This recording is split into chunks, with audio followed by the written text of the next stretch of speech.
So I'll be speaking on opening the BBB in Alzheimer's disease, our initial safety and clinical experience in Toronto. So I am a neurosurgeon and I work at Sunnybrook Research Institute, where we're very fortunate to work alongside the team of Dr. Kalervo-Heinonen, a pioneer of focused ultrasound, and we've been working on developing a clinical trial program and a pipeline for BBB opening in Alzheimer's. So I'll present some of that data now. So just in terms of our funding and support, some disclosures. So our work is supported generously by the Focused Ultrasound Foundation. We receive support also from Insight Tech, our local Sunnybrook Foundation, and our Neuromodulation Center. And there's my disclosure. So again, for the uninitiated, and I don't think there's anybody in this audience who is not, we're looking at low-frequency ultrasound with circulating microbubbles as a way to transiently enhance permeability of the BBB. Several hundred preclinical models have demonstrated that this may be effective at delivering antibodies, gene vectors, and other agents too large to pass through. Various mechanisms have been investigated, and it's thought that permeability is restored within about 6 to 8 hours. In terms of Alzheimer's disease, the state of the field has been permeated by a kind of therapeutic nihilism, which is that there's not a lot available for patients with Alzheimer's. Many drug trials have failed. And one reason that has been proposed is the inability of compounds such as large antibodies to cross the BBB. So any technique that safely and reversibly opens the BBB would allow direct access to pathology and potentially increase the chance of effectiveness. So you'll hear some outstanding preclinical work today, and just to summarize some of our rationale, it appears that in transgenic models of Alzheimer's disease, opening up the BBB with focused ultrasound is safe, can be used to deliver large compounds, and finally can potentially be used alone without an antibody or therapeutic to clear specifically amyloid and improve clinical functioning. So it's really buoyed by that and trying to leverage that preclinical experience that led us to design a phase 1 first-in-human trial, where the goal was to open the BBB in patients with mild to moderate Alzheimer's disease who also are positive for amyloid on amyloid PET scans. The idea was to design the trial in a staged kind of format, wherein patients would have one part of their brain in the right frontal lobe. The BBB would be open, and they would come back a month later to have the same part and adjacent to it, so a larger area a month later. And the objective, again, is to demonstrate that doing so is safe, reversible, and repeatable. In terms of the quick study design, all of our patients were evaluated by cognitive neurologists in the field who were expert in the diagnosis and treatment of Alzheimer's. They were felt to be safe surgical candidates. They underwent screening imaging with MRI, CT, and amyloid PET, as well as a comprehensive psychometric battery. They underwent the first sonication session, again in the region in the dorsolateral prefrontal cortex on the right side, as well as an MR and PET 7 days after treatment. And then the same procedure was repeated 30 days later, where the same area was sonicated as well as an adjacent region, thereby doubling the volume of region that was open in these patients. And then follow-up is performed 2 months after that. So again, the exact details of the demographics we can discuss offline, but the average patient was 66 years old who had an illness duration of 3 years and a mini mental status exam score, an MMSE score of about 22, 23, which means that their Alzheimer's disease was in the mild to moderate range.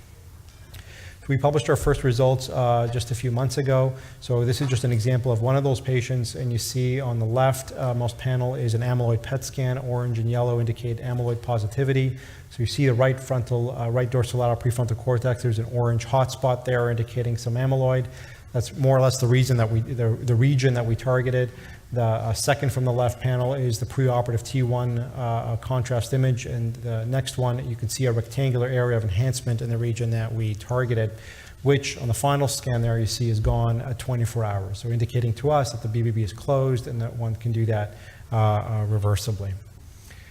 These are the PET scans for the first 5 patients, underscoring a few points, which is one, the inherent variability in amyloid deposition in patients with Alzheimer's disease. Not everybody, despite having a fairly uniform mini mental status exam score, has the same degree of amyloid deposition, and there at the bottom you can see varying degrees of contrast enhancement as well.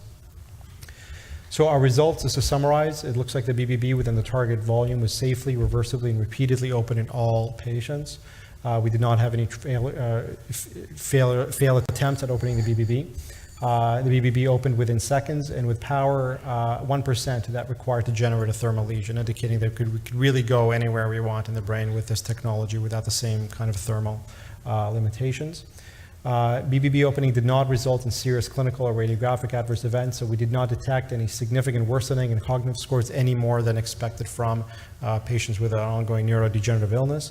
No bleeding, swelling, et cetera, on treatment follow-up. No group-wise changes in amyloid deposition, positive or negative. All patients were discharged on the first post-op day, with all of them now requesting to participate in the next phase. So what are the implications? It looks like ultrasound can potentially be used to target critical, eloquent regions of the brain, including those involved in memory and cognition. Ultrasound may be investigated as a novel delivery strategy now safely, now that we can show that we can open the BBB alone for treatments unable to cross the BBB. And ultrasound could potentially enhance the delivery of those things to a wide range of brain conditions.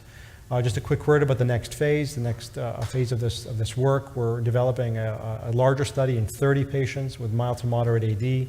The target is going to be hippocampus and entorhinal cortex, in addition to other regions of the brain that are positive for amyloid on amyloid scans, assessing primarily safety and adverse events, as well as feasibility, and measuring secondary outcomes with a comprehensive neuropsychologic and serum and CSF biomarker database. This is just the design, underscoring that we will be treating patients serially 3 times over a period of several weeks. So with that, I'd like to acknowledge both our funding agents as well as our regulatory sponsor and the tremendous collaboration with our neurology team, our physics team, and all the people and the patients and families who worked on this. Thanks very much.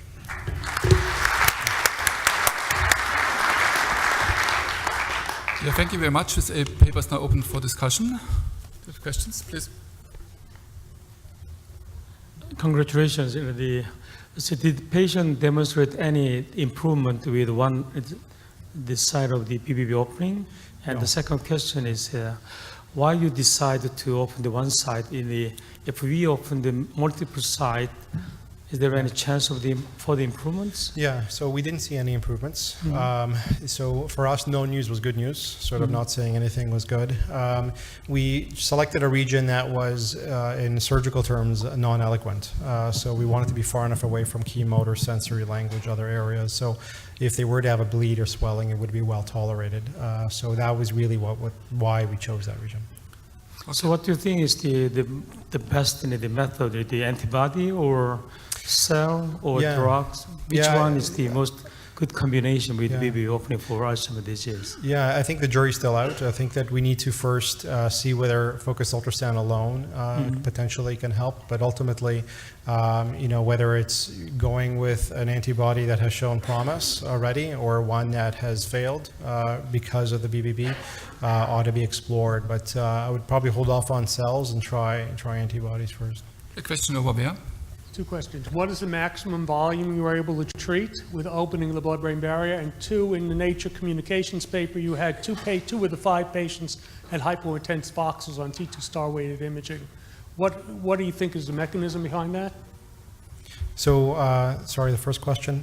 Volume of blood-brain barrier. So the maximum volume that we opened was approximately 6 or 7 millimeters by 12 millimeters, and we could do more, but we're limited by the microbubble dosage that we could give. So related to the hypointensities, that's it's something we're still investigating. We don't think it's blood because it was negative on the SWI and GRE sequences. What we're hypothesizing is we're seeing contrast or potentially blood, but into the perivascular spaces. So we're basically visualizing clearance of either contrast or blood exiting the brain rather than staining the brain as we would expect from a microbleed. You didn't do bold at all? Pardon me? Bold. Bold? Yeah, fMRI. No, we didn't do bold. Final short question, Shoda Hansen. Yeah, just related to the volume again. In terms like the amyloid PET scans looked like it was pretty, distributed throughout the brain of the patient. How do you envision? I guess you can open a larger volume to an extent, but how would you go about treating a patient? Are there certain regions that give a better behavioral outcome or cognition? So briefly, because I know I'm mindful of the time, but maybe we can circle back to that question: how to treat diffuse brain disorder with something like focused ultrasound in a moment.